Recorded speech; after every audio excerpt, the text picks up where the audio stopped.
Chapter 6, Fundamental Rights and Duties. In the previous chapter, we studied how the Constitution of India was written. We also studied the main objectives of the Constitution. One way of ensuring that the objectives are achieved is to guarantee fundamental rights to the citizens. In this chapter, we shall study the rights included in the Constitution and why they are important. Introduction. Today, most countries, through their constitutions, grant rights to the citizens. The aim of such rights is to help in the all-round development of the people. Rights are necessary also for strengthening democracy. The fundamental rights, therefore, constitute a very important part of a constitution. I thought that uprisings in Tunisia or Egypt took place because those governments did not accept people's rights.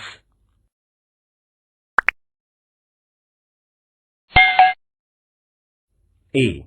What is a right?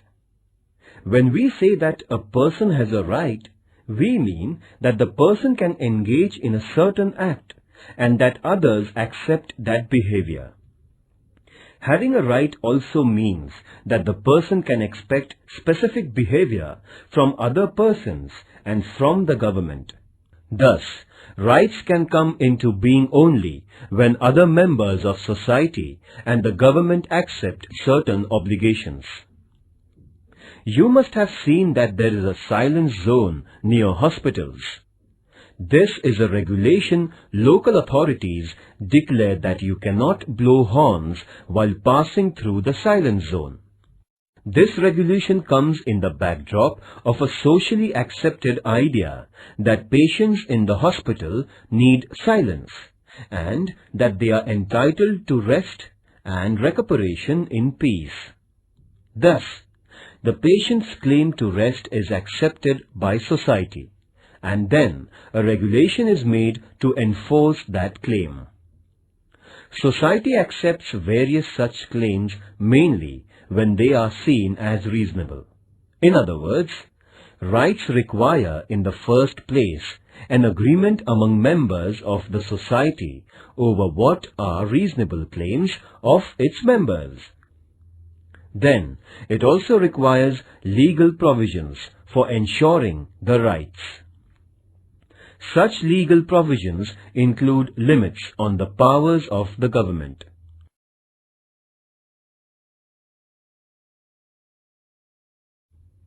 As you will learn later in Standard 10th, limits on the powers of government are seen as an important component of democracy. By agreeing to have limits on the government, a society ensures democratic government. When there are no limitations on government's powers, there is no democracy.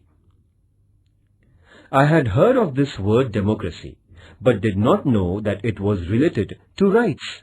Must find out the rights of people in different democracies.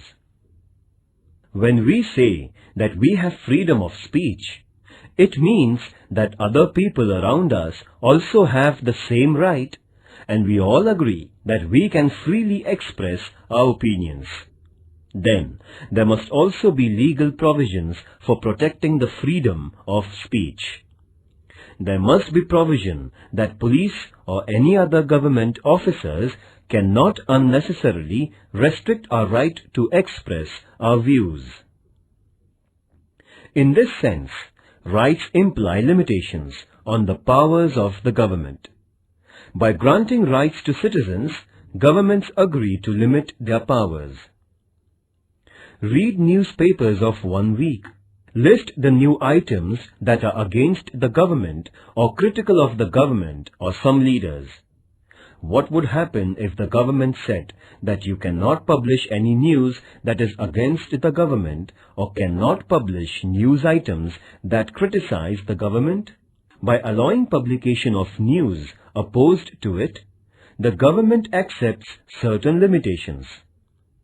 This is also known as freedom of the press. This freedom is part of a freedom of speech.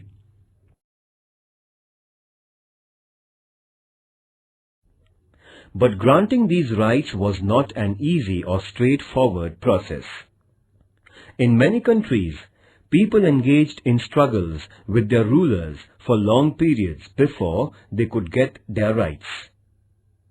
When the Constitution of the United States was written in 1787, the idea of rights also existed. But that Constitution originally did not mention any rights because makers of that Constitution felt that rights are already there and do not need mention in the Constitution. But on the demands of citizens, a Bill of Rights was subsequently included in the US Constitution, that is, in 1791. Since that time, it has become customary to include rights in the Constitution of a country. The Constitution of India includes a detailed list of rights. These are called fundamental rights. This means that these rights are of fundamental importance. They are so important that the government cannot take away these rights. Long back in 1215, the British monarch had to agree to some restrictions over the monarchical powers. This agreement is famous as the Magna Charta, a charter agreed by the king. Even after this, there were many struggles in England between the people and the monarch. Those struggles resulted into many more limits on the powers of the king or queen. Ultimately, these struggles led to democracy and acceptance of citizens' rights.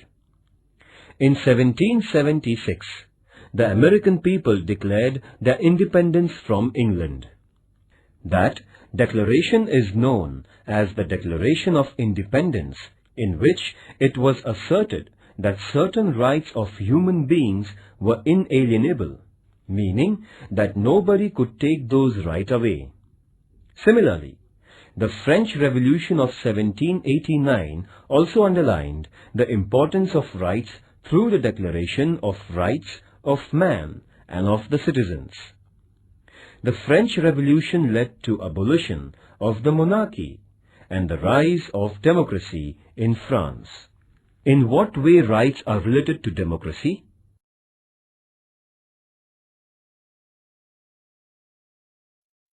Educational and cultural rights. India is full of diversity. People in a country speak different languages, follow different religions, adopt different cultural practices, and celebrate different festivals. This is possible only when we do not force people to give up their own cultural practices and adopt the culture of the majority. In every part of the country, some cultural or linguistic groups will be in a minority. Do they have to follow the culture of the majority? Freedom means that minorities should be free to adopt and practice their own culture. The Constitution has guaranteed such cultural diversity by protecting educational and cultural rights of minorities. A group belonging to language-based minority or religious minority will have the right to protect its culture and to form educational institutions.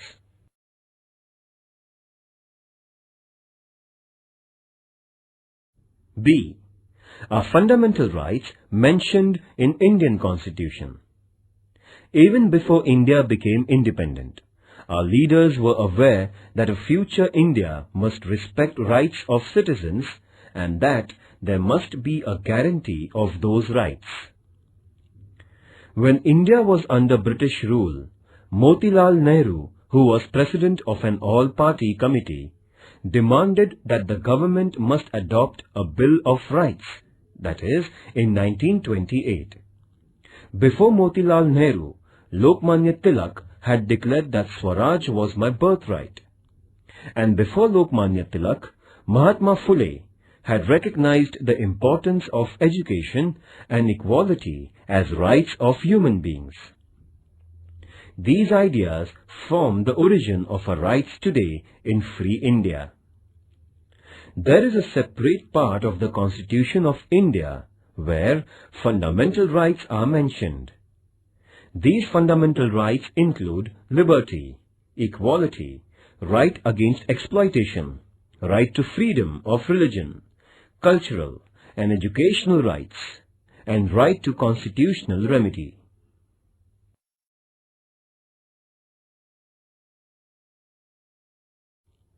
C. Human rights.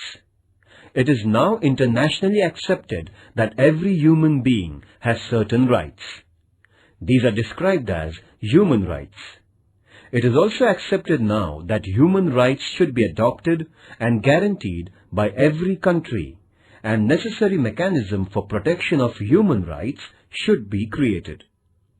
In the year 1948, the United Nations adopted the Universal Declaration of Human Rights, 10th December 1948. This day is celebrated every year as Human Rights Day. Later, in 1966, the General Assembly of United Nations adopted the International Covenant of Economic, Social and Cultural Rights, and many countries have signed that agreement. According to the international norm, India has created the National Human Rights Commission in 1993. The Universal Declaration of Human Rights lists many important rights. These include individual freedoms such as freedom of speech, movement, etc., right to equality, cultural rights, and freedom of religion. Besides this, Declaration also includes wide-ranging rights such as right to work, right to rest and leisure, right to education, etc. The purpose is to ensure a balanced development of every individual and ensuring equal worth of all persons. Dignity and justice for all of us, this is the motto of the Universal Declaration of Human Rights. Activity. Using Internet, find out countries that have adopted the Declaration of Human Rights. For information about the number of countries that have signed the International Covenant, access the UN website.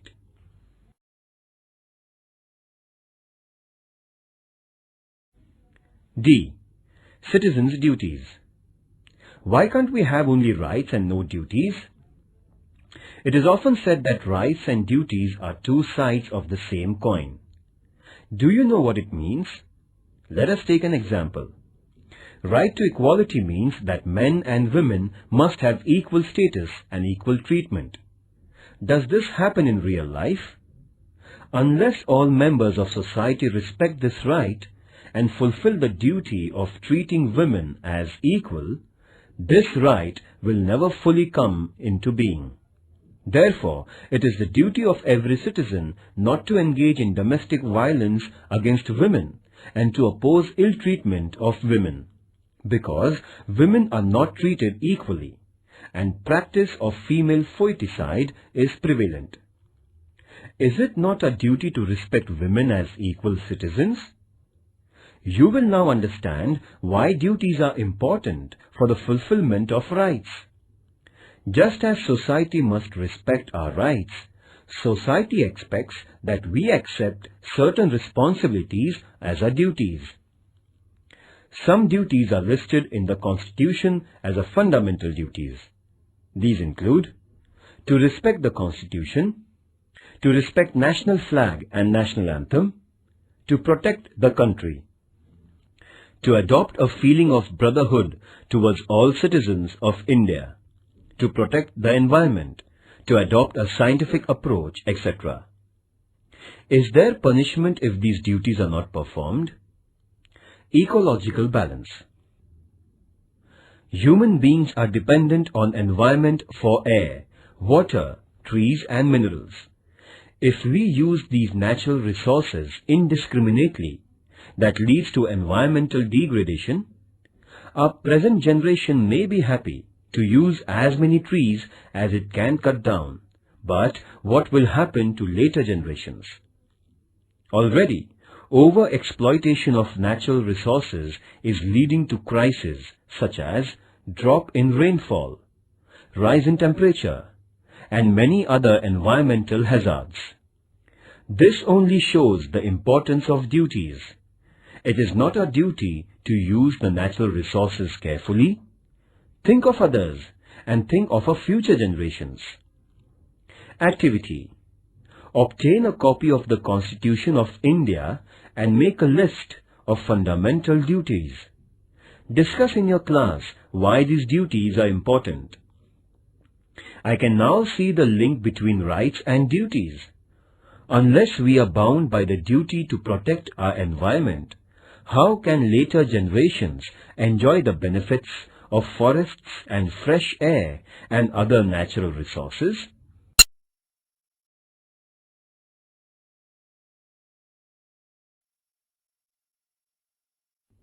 Right to equality.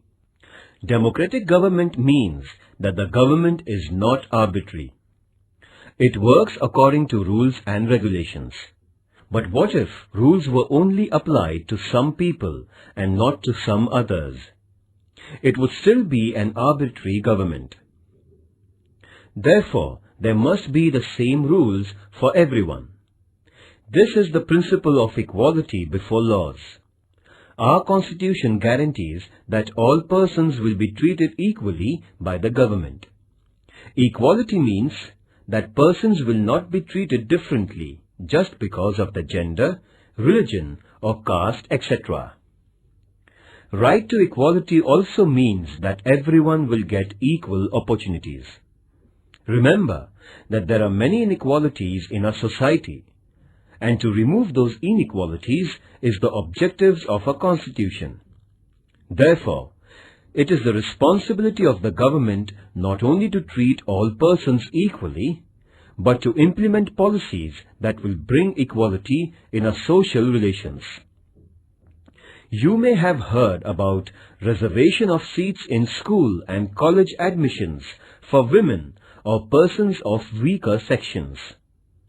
This is an example of government's efforts to bring equality. Right to equality does not mean only equal legal treatment. It also means that groups which are backward and traditionally discriminated against must get the opportunity to develop themselves and become equal in the true sense. Thus, right to equality puts a responsibility on the government to remove injustice and inequality.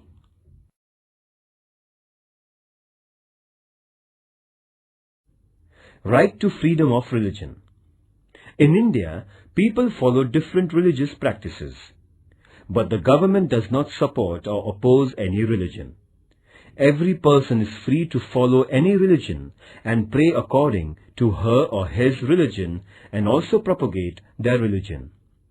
The government will not differentiate between persons of different religions only on ground of their religion. And because there is no religion which is the official religion of our country, government or government-aided institutions will not force us to follow any particular religious practice. Government also does not itself preach any religion or give religious education in schools aided by it.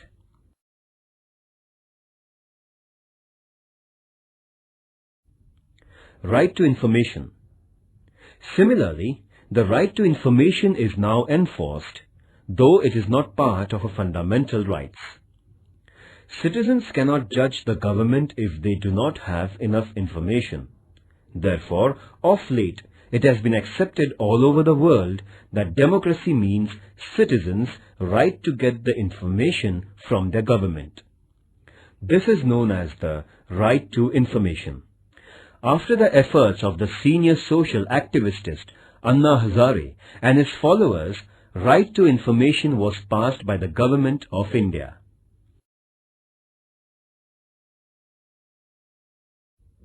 Right to liberty. Right to life is one of the most important rights of the individual. Our Constitution guarantees this right. It means that even the government cannot take away our life or cannot arrest us without reason and without legal procedure. But merely a guarantee of life is not enough. As human beings, we want to live a meaningful life. We want to do things we like. We want to develop our personality.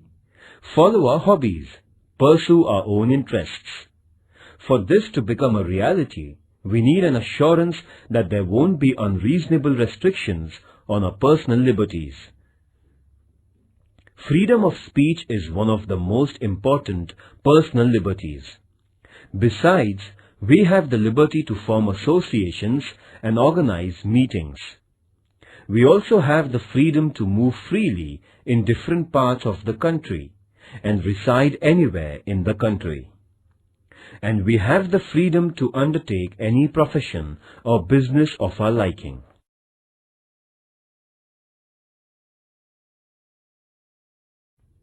Right to constitutional protection. So far we listed the rights guaranteed by the Constitution. But what do we mean by guarantee? If our right is violated, we can go to the government for protection. But what will happen if some officer or the government itself violated or did not respect our rights? In such situation, we have the right to move the courts. This is also called as right to constitutional remedy.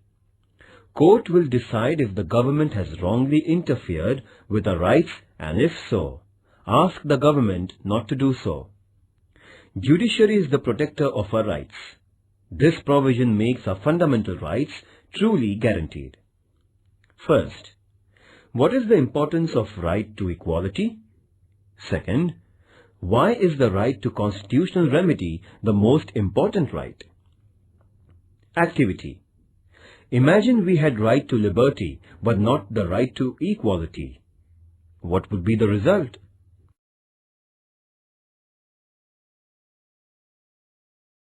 Right against exploitation. Both liberty and equality will be violated if some people are forced by others to undertake some work against their wishes. Because of poverty, there used to be many people who would take loans from private moneylenders, and the moneylenders would then force them to work without payments until the loan and interest are repaid. This practice was known as forced labor or wait. The Constitution has declared such practices as illegal. There will be no slavery in any form, and nobody will be treated as a bonded labor. Another fallout of poverty is that children from poor families are required to undertake work and earn money. As a result, children are sometimes employed in very hard and dangerous jobs, such as the job of making firecrackers. The Constitution has banned such practices because these involve exploitation of children. Children below the age of 14 years of age cannot be employed in hazardous jobs.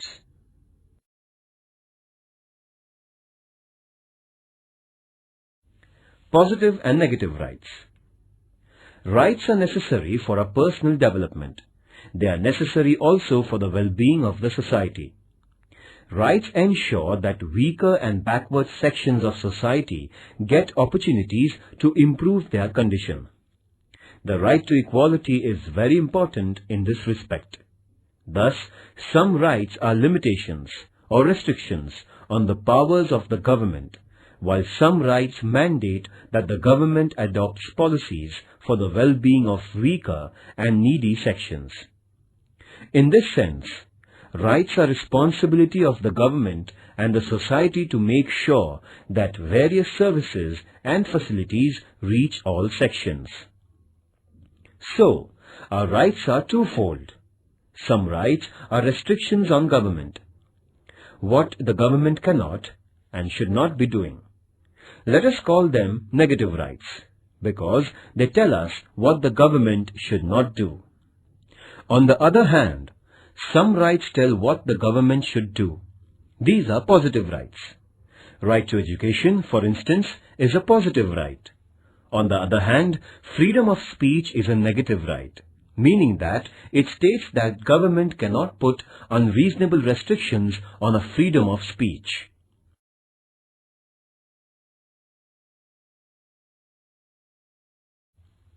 Other rights. The idea of rights does not stop only at fundamental rights. For instance, we know that citizens of India enjoy the right to vote. This right is not listed in fundamental rights, but it is part of our constitutional rights. Even after the Constitution was written, the scope of our rights has been expanded. For example, we now have the right to education. Under this right, all children between the age of 6 and 14 are entitled to education. Activity. Collect the information about right to education. Discuss in your class the importance of right to education.